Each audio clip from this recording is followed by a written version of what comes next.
Are you ready to take control of your physical, emotional, spiritual, professional, and financial health? Are you ready to experience great success in your life? Each week, join Dr. Diane A. Thompson and her guests for tools and strategies to help you take control of your health and inspire you to live your best life. Now here is your host, Dr. Diane A. Thompson. Welcome to Health Talk with Dr. Diane, MD. This is the show that is designed to inform and inspire you to a healthier lifestyle. I am your host, Dr. Diane A. Thompson, MD, and as always, it is my pleasure spending time with you on this broadcast with a goal that you may learn something that may take your health and your life to a higher level. I want to welcome you again this week, and I want to let you know that I'm so grateful that you choose to spend time with me every single week. I do want to remind you that the information presented is for educational purposes only and is not meant for diagnosis or treatment. Please seek the advice of your healthcare provider before making any changes to your health. All right, so today we will be talking about mental health. And we'll be addressing the stigma associated with it, as well as issues of diversity when it comes to dealing with mental illness. According to the National Alliance of Mental Illness, NAMI, mental illness is an important public health challenge that is under-recognized as a public health burden, and millions of Americans are affected each year.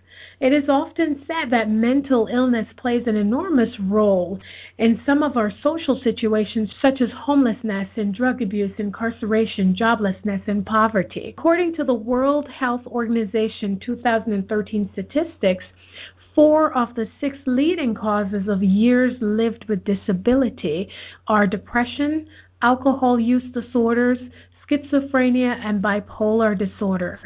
And even though so many people are affected by mental illness, there's still a tremendous amount of stigma associated with this. And this is also more noticeable in certain communities. To help me make sense of this is Hannah Martinez. And she is with the National Alliance of Mental Illness of Massachusetts and the president of one of the large affiliates of NAMI in Boston. Hannah, welcome to the show. Thank you, Dr. Diane, for inviting me. Let's just jump right in. I wonder if you could share with us your background and how did you become associated with the National Alliance of Mental Illness? My background is in psychology, counseling, and public health. I have practiced as a master's clinician, and what that means is we are usually with a psychology and social work background, and we assess patients with mental illness to determine the level of care that they need. And I am also working on a doctoral program looking at PTSD and culture. PTSD is one of the major anxiety disorders which affects people who have experienced trauma, and I look at it culturally as of importance too, because culture affects most of the mental illnesses we have, how they are expressed, the outcome, accessibility, and the way we view mental illness. I joined NAMI many years ago because it is an organization that is advocating for the mentally ill. I wanted to understand families and individuals with mental illness outside of the classroom education, to really follow them on their everyday reality experiences and how their caregivers are managing them. And this is a major part of NAMI's mission, where we look out for advocacy, education, and support for individuals with mental illness and their families. So that is how I get connected with NAMI.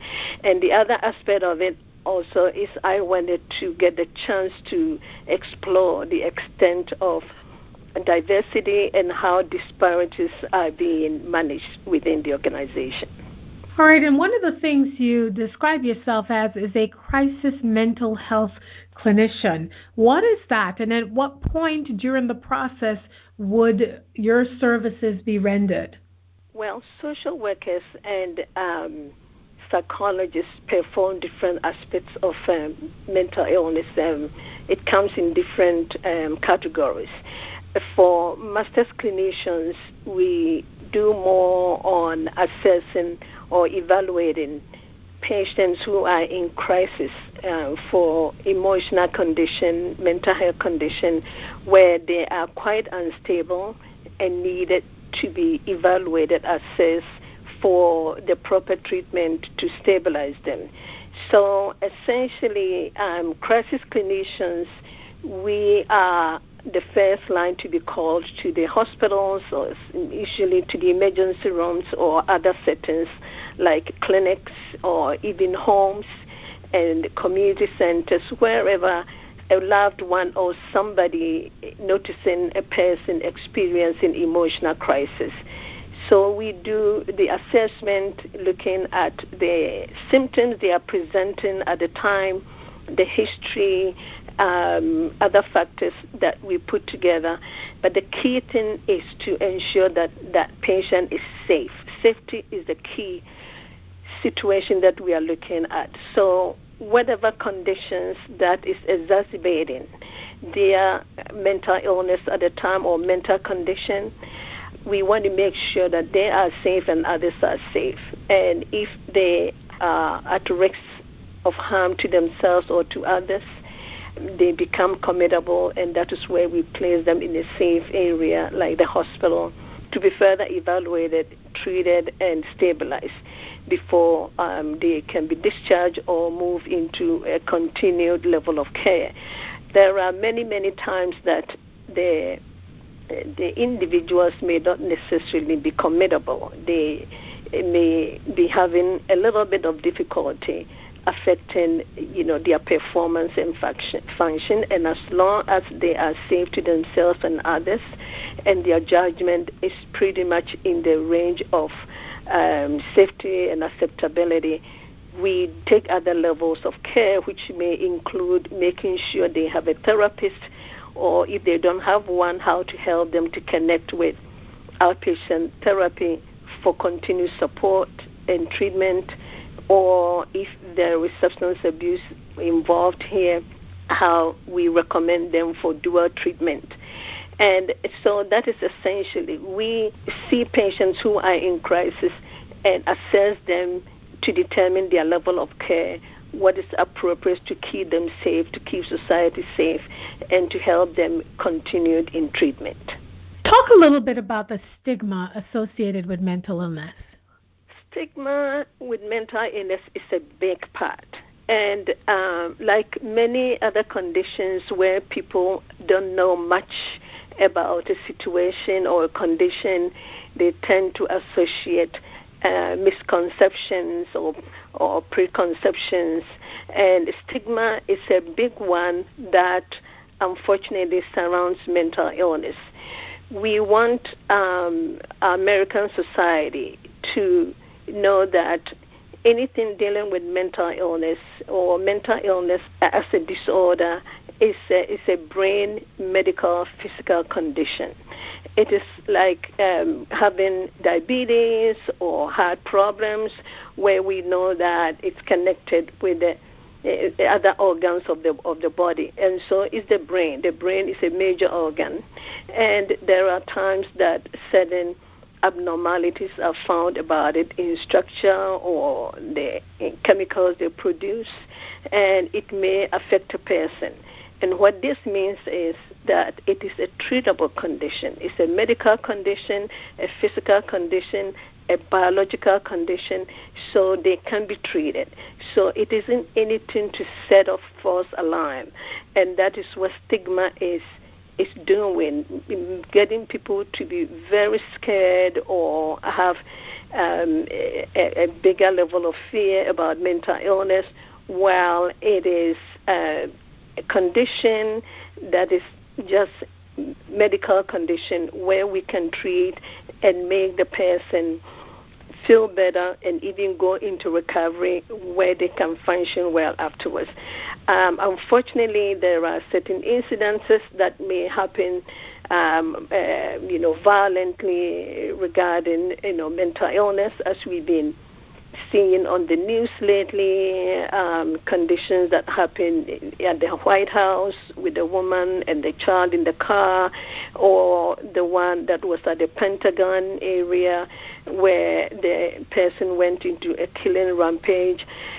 These conditions are very rare, and there are situations where sometimes, and it's part of our fight against stigma, to keep people aware of the warning signs. And the warning signs are, you don't have to be afraid of a person of mental illness.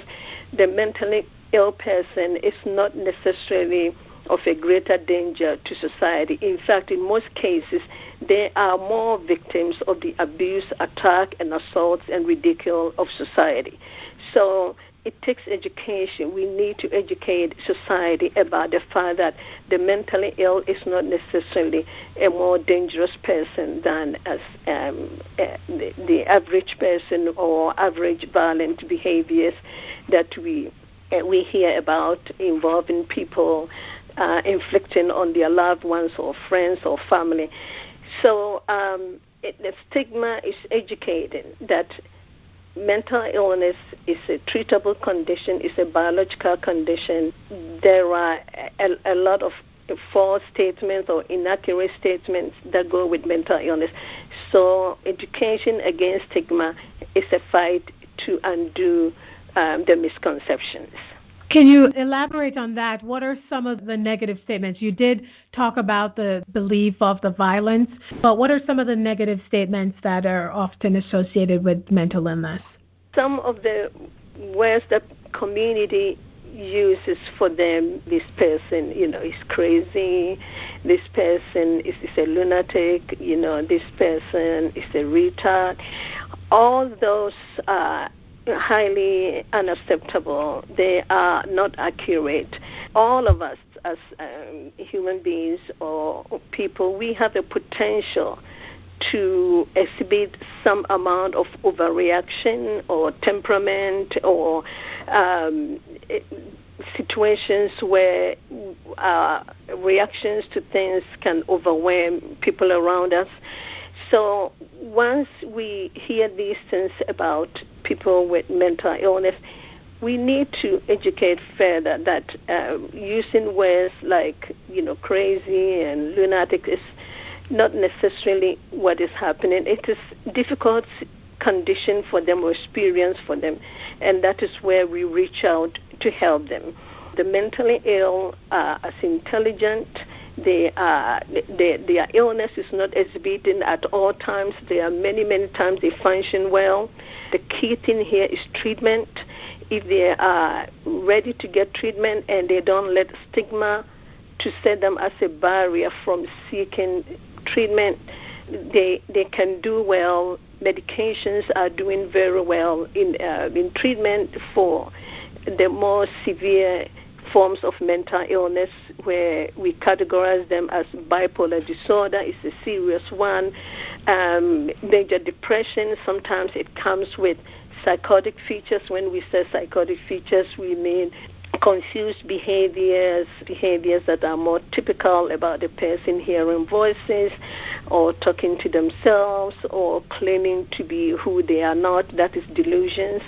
And but these conditions are treatable. They are just brain misfunction, but not in a way that they cannot be corrected. And so we need to still view mental illness, rather than using these words for them, view mental illness more on the line of treatable conditions that people don't have to be ashamed of. It is not an action of say, a divine retribution. It is not.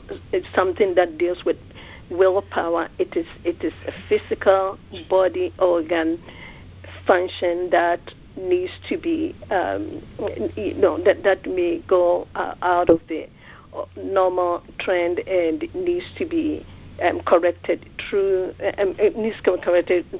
treatment and education, support, and advocacy.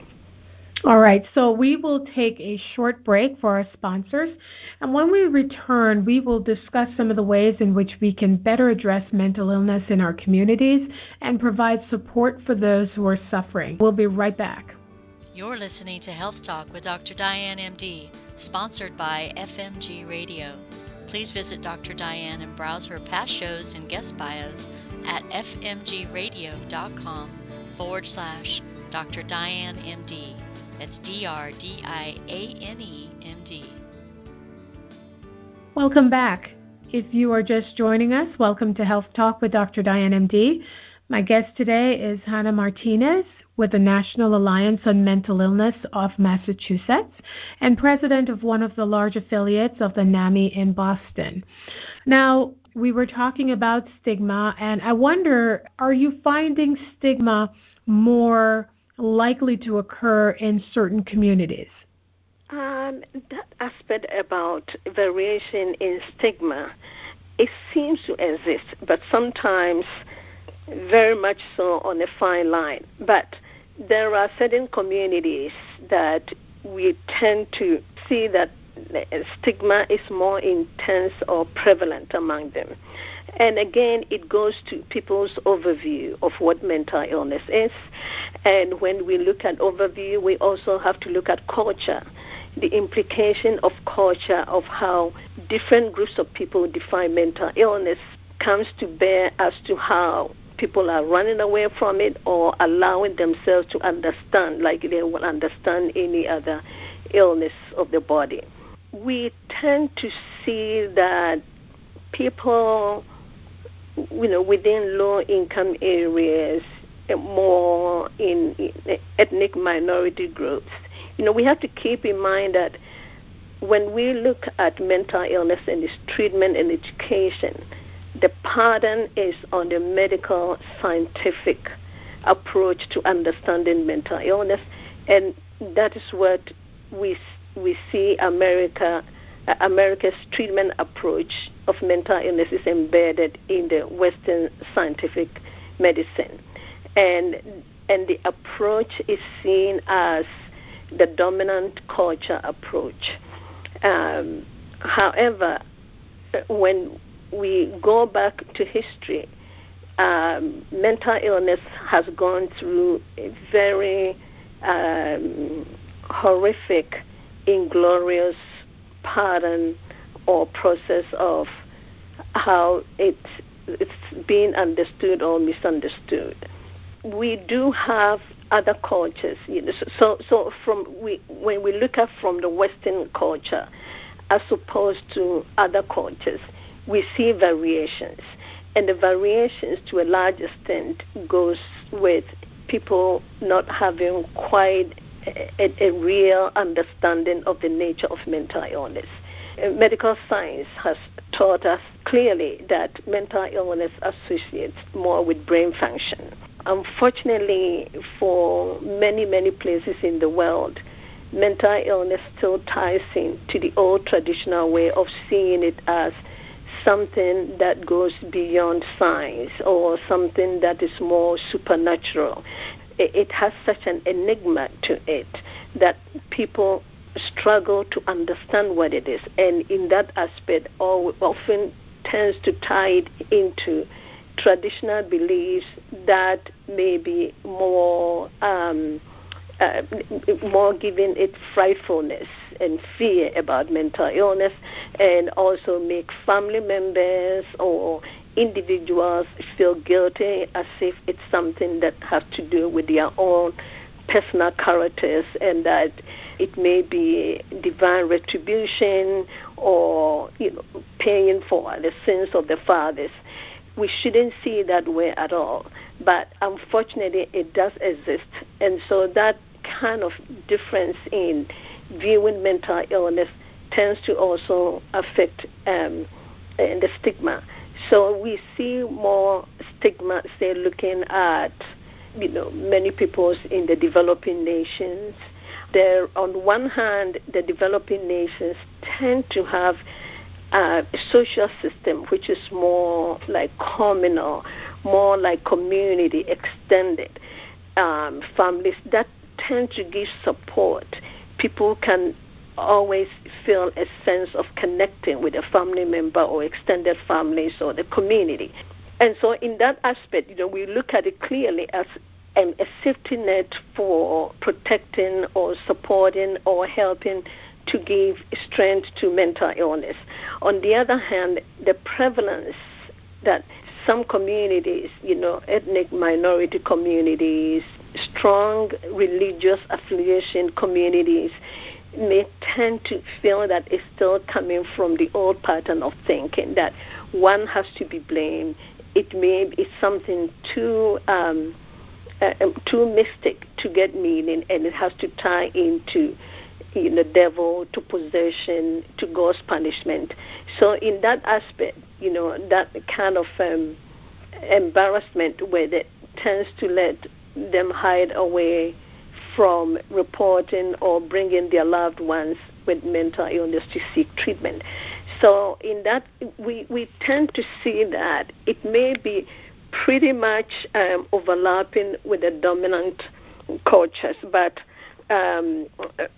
nonetheless, it's an area that we need to work more on through education to minority communities, to strong religious communities, to areas where probably due to other factors like poverty, language barrier, some other cultural issues, doesn't bring them to bear clearly to see it as a medical condition to get help. And those communities, we in Massachusetts, we strengthen a lot of education to those neighbors.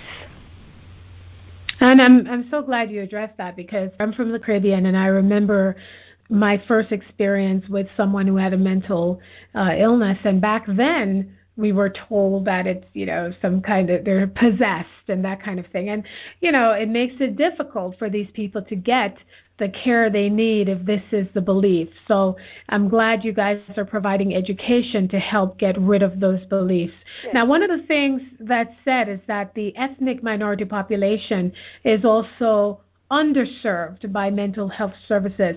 What are some of the reasons for this? It is a big area that is also being looked into due to the huge disparities that it creates. Like anything else, most ethnic minorities in the United States tend to have overrepresentation of situations regarding their health, their housing, employment, conditions that deals with health, and mental health is no exception to this. So the disparities are due to many factors. The factors that stand out are the usual lack of service to areas of low-income minorities, areas of ethnic groups who may have language barriers, who may not be in a position to have good mainstream work to keep them with insurance and everyday health checkups and treatment. The issue with ethnic minority mental health disparities, the disparity level as we see it now, may be due to a lack of accessing services on one hand, and on the other hand, even when they are able to access service, is the service adequate? Most clinicians, social workers, doctors treating the mentally ill sometimes also come with the mindset of their prejudices. And those prejudices may manifest in the treatment quality that they are giving to minority groups. It may be the minority groups are not able to afford to go to better hospitals to get more in-depth assessment of their needs. It may also be the fact that their locations are not where the infrastructure has set up health treatments or health clinics where they can go to get their necessary checkups and treatment, or be more willing to present their loved ones showing signs of mental illness to get treatment. Mental illness, as we see it now, there are many resources available to treat mental illness. The effort is getting many people. We still see it as only about 40%, even when we look at white population. At 40% that are making themselves to get adequate treatment. The majority isn't, and is even worse among minority groups. So the factors are multifaceted. We really have to tackle them on a major and a more comprehensive level, where we are looking at even the schools, social work schools, medical schools, psychology schools, how they will be able to train more minorities whom their communities can relate well with. Here in Massachusetts, we see something about 2% of psychologists, only 2% of psychologists are people of color. So it is an area that is of importance. It is an area that even when the schools are also training social workers, whether the majority white social workers or minority social workers, we have to bring the concept of treating the individual also based on their cultural context, and that is what the concept of cultural competence comes in, that it is important to have a much more comprehensive and more competent ability to work with people of different ethnicities. So the complexity is huge. It deals with the providers. It deals with the providers' concept or everyday mindset of who the people they are treating are, what categories they are putting them in. It deals with providers, and not enough providers of the ethnicities that we are concerned with. It deals with money, the funding, the economic budgeting of money to really help with areas where the need is very strong. It deals with issues like substance abuse, infestation that is exacerbating the mental health conditions. And also it comes also with the stigma, as we discussed earlier. And what type of programs does NAMI offer to help not just the sufferers, but also the families of these patients? And this is very, very important, because NAMI is always dedicated in raising the awareness of the needs of individuals. And so we do advocate also for services of all kinds, including services of basic needs to everyone, employment, that, a number of people with mental illness in treatment, some of them to the level of recovery where they are doing well.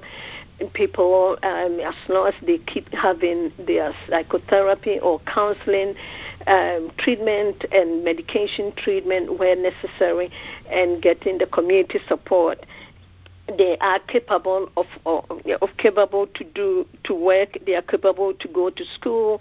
They are capable to get good hospitalization when the need comes and they are in crisis and need to be treated. So in all these areas, NAMI advocates for. There are, however, certain programs that we designate as NAMI signature programs, where we have about 4 or 5 of them. One of the key ones being family to family. And the family to family is like a structured groups of family members who are living with a loved one with mental illness.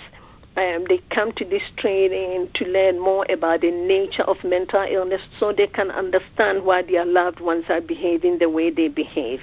They are there with other caregivers who are also bringing their ideas, their experiences. So it is a program to help the caregivers, the loved ones, and the family members caring for these individuals. So the family to family is a very strong one, which has been extremely helpful to families. It's a 12-week training program where we have facilitators who have themselves been trained about the skills and experiences and understanding of the nature of mental illness and how to relate with loved ones. We have others like the crisis intervention program also deals with diversion project. And this is more training providers and various community departments like the police department to understand the nature of mental illness, so they won't rush into arresting or inflicting, violent consequences on the behaviors that they see. So they will understand what symptoms to expect for somebody with, say, bipolar disorder, experiencing some manic behavior of yelling or screaming or out of control behavior, and or somebody talking to themselves or disturbing public peace. So we having the law enforcement and even the court system to all understand the nature of it. So that program is also there. We do have one called the NAMI Basics, and it's a 6-week program which gives education more to family members and caregivers who are raising children and adolescents, for also to help them how to care for their children and to understand their behaviors, and also watch out for signs of emotional and behavior problems that are of concern, and how to get advice to handle those. We have one other which is very, very strong one, which is named as In Our Own Voice program. In Our Own Voice is you getting the person afflicted with mental illness in recovery, where they are telling their story, what their experiences had been, how they have improved themselves, the family support, and how they are able to tackle and move on with their lives with their own achievements. So these are all to indicate that mental illness is treatable. Mental illness is not something you have to be ashamed of. There are programs for support. There are people advocating for them, and that people should call organizations like NAMI for any signs or behaviors about their loved ones that bother them, and get advice for them. And if they do have loved ones already diagnosed and in treatment, and they want further treatment for support and education, they should feel free to call agencies or organizations like NAMI. Wonderful. And as we come to the end of our interview, I love to leave our listeners with a tip of the week. And my question to you is, what tip would you share with a family member who has someone who's been diagnosed with a mental illness? They're going to try to navigate this new diagnosis. They're going to try to adjust. How would you suggest that they do this? What's the best tip you would share with them? Unfortunately, as I said before, anytime you hear about a mental illness diagnosis, people are overtaken by fear. I would like them to know that they do not have to fear. They have to have patience and just take your time to understand that it's like any condition. There is hope for it. It can be treated, and they should hold their patience and get in touch with, their local clinics, or talk to an emergency room doctor, the primary care doctor, who may refer them for treatment with, say, psychiatrists if they do not have one, or call agencies like NAMI for education. So the tip of it is just don't be scared because of the diagnosis. Indeed, it is, in many times, it's a chronic long-term illness, but be rest assured that there is much that can be done. You can be helped to understand the nature of it, and you can be helped to encourage your loved one to get treatment and help them to overcome some of the symptoms and get a more normal life for themselves. I am so happy that you share this information because there are so many people who are suffering from mental illness and they unfortunately aren't able to advocate on their own behalf. So I'm really happy that you are sharing this information and helping people become educated because you're right, there is still so much stigma attached to this. How may our listeners contact you or NAMI? If people go online, it's NAMI.org. But same for Massachusetts, if they have questions for me or for NAMI, any NAMI general questions, they can reach us at 800-370-9085. And our website, info@namimas.org. Great, and I'll make sure that that information is available on my page so people can get a hold of that. And I thank you, Hannah Martinez, from National Alliance on Mental Illness of Massachusetts and president of one of the large affiliates of NAMI in Boston. Thank you so much for coming on the show. Thank you very much, Dr. Diane, for inviting me. It is my pleasure, and thank you. All right, and for our listeners out there, again, thank you for listening in. Thank you for joining me once again. I want to remind you that you may join me live on Atlanta Broadcasting Network, 1570 AM WIGO, on Fridays at 7 p.m. Eastern Standard Time. Please check out my website at drdianethompson.com for details. And while you're there, sign up for updates and also for my upcoming ebook on stress. Please remember, as I tell you every week, your health is your wealth. So please do something healthy for yourself. Until next time, everyone. You've been listening to Health Talk with Dr. Diane, MD. For show replays and full guest bios, please be sure to visit fmgradio.com/Dr. Diane, MD. That's DRDIANE, MD.